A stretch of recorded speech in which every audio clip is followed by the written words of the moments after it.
need to be as good as the artist you're inking. That's the bottom line. You may not always be able to do what he's doing, but when you're inking, you have to be as good as he is, if not better. That's like that's the specificity of it. It's kind of paradoxical, but that's how it works. Remember, the last line that the comic sees is the inker. So whatever you put in, that's what the audience is going to see. So it's that important. If you can, this is kind of rude, and I just did it real quick, but just to prove a point. Oh, beautiful. Sometimes, even if you don't know how to draw, or like you said, it's really hard to draw just about everything, because in comics you're called upon to draw literally everything at any given point. It's kind of hard to know how to draw things. But one way that I found that you can get away with murder in a way, go with the flow of the shape. For instance, if you have a circle and you use flat lines, I just kill the circle. But yet, if I go with the flow of the circle, I'm giving it dimension.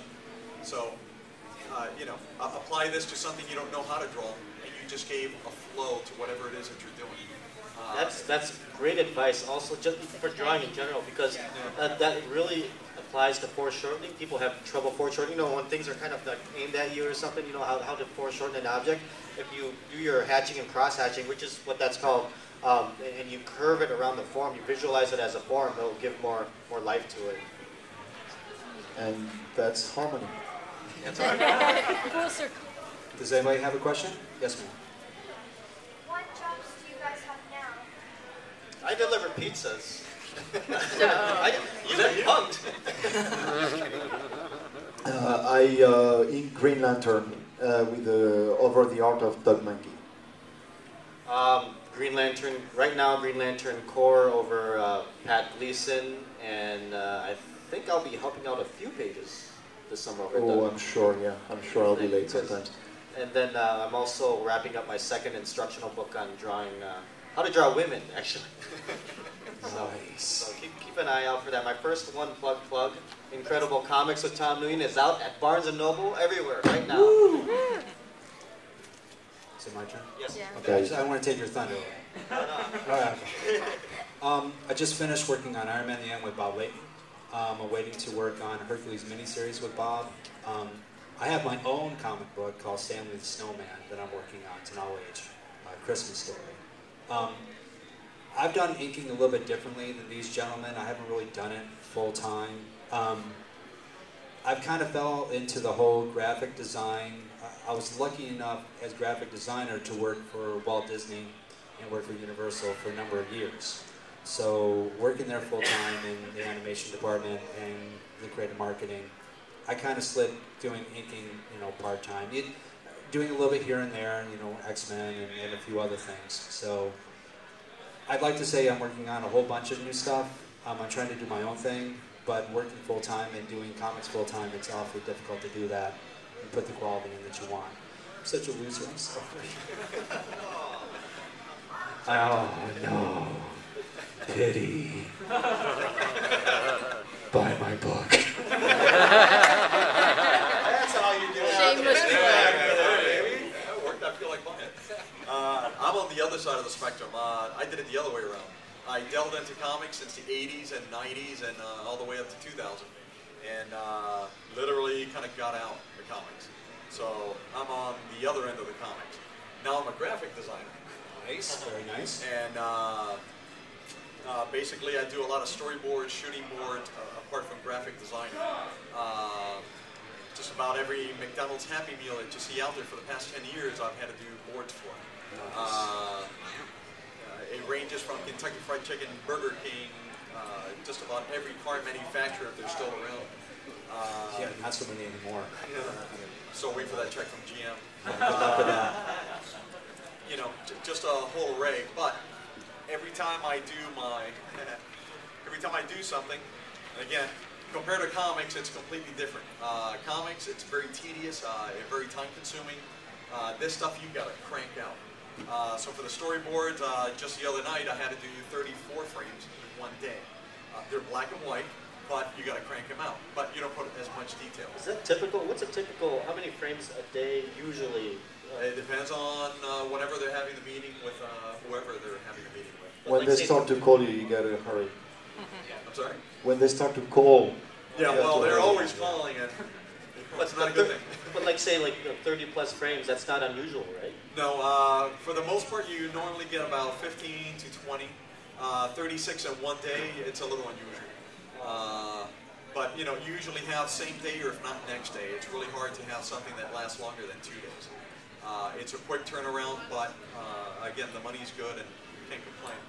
Do you enjoy it more than you did working in comics? I know it pays better, so that's one good thing. But I'm not gonna lie, each frame, which is 4x5 or 75 a piece. So if you crank out, then pretty much you can do like a whole book. I've done some storyboard and graphic designs and all that like a few years ago. Like prices have gone up. It paid great, but I hated it so much. It's just they kill you. But the thing is, compared to comics, I noticed that. And here's the downside that I found in comics personally. You start working and you keep on track and you have your deadlines and you meet them, and then you have nothing for about a week because the penciler got sick, maybe you went on vacation, something happened, there's a lapse of time. Next thing I know, I get the pages, Ralph, we need you to hustle on these. So you end up doing almost twice the work, and then you fall back, and again, I ended up in the rut of doing 2 books a month because I was waiting for the first book to come in on time. And never do that again. 2 books a month really takes a lot out of you. And I did that for 2 years. In storyboards, they kill you for a day, and because you made so much in a day, you can afford to take off for the rest of the week. So we have a question. Yes, sir. A very important question. In regards to, let's say, a young artist, what do you recommend when it comes to his portfolio, his artwork? Oh, I got a great story. There you go. See, back in the 80s and whatnot, if you really want to get into comic books, you schlepped around your samples to conventions and whatnot, and showed yourself to editors, and you got critiqued and all that stuff, right? So that's basically how I did it. Now, I was at a show, and I met Kim Yale. I don't know, do you remember Kim Yale? Kim Yale was married to John Ostrom. Okay. Kim Yale was an editor for DC at the time. So I go up to her and I'm showing my samples and I'm really proud, and she takes a look at it and she goes, "Oh my God!" Silence in the entire convention. And here's me, embarrassed. I'm like, now let me tell you something. And she spent 30 minutes pointing out every single little thing wrong that I had done to every single little sample that I showed her. And everybody is watching me get absolutely shredded. And after that, she goes, "You want to know why I did that?" She goes, "Because I see potential in you. And I'm not going to bullshit you with some lame half-ass, oh, this is nice, buy something from me. Because I really think you have something. This is what I think you should work on." You need also to be a bit lucky. I remember, do you guys know the artist Stephen Janowsky? He's been working for Marvel, like doing quite a lot of stuff lately. So I met him years ago at a convention, and was not a professional yet. And we had kept in touch, and he sent me his stuff, and it was really good. So one day I go to DC Comics. I was living in New York at the time. I go to the office, and I show his stuff to Dan Rasper, who for some reason was pissed off with me that day. And he's like, "Oh, that sucks. I don't like that guy." Then comes in Mike Carney, his boss. And Mike was like, "This is brilliant." So you need to be a bit lucky, like to find like an editor who likes it. But hopefully you do your best work, you manage to get them copies. I don't think the best idea is to send it in, or to, hopefully I think meeting people in conventions is probably the best way to go at it.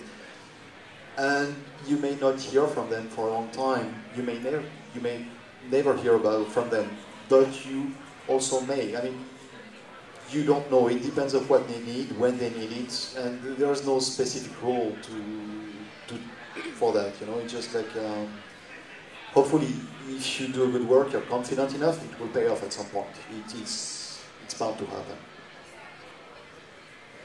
I think everyone has their own different way of breaking in. Awesome, that was a great story. Thank you very much.